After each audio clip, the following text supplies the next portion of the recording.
Hi guys, I'm back with another easy recipe and today we are making basic French crepes. So let's begin.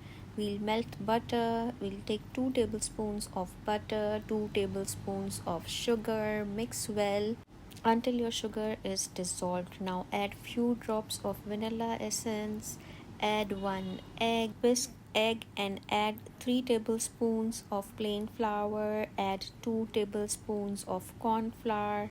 Add 1 pinch of salt and mix all the ingredients by adding milk little by little until you reach this pouring consistency. Now take a non-stick frying pan, add few drops of oil and then pour our crepes mixture and cook this over a medium to low heat. If you don't like the sweet ones, you can also make savory ones by just avoiding sugar and add salt and pepper and fill those with chicken, mayo and hot sauce and your favorite vegetables.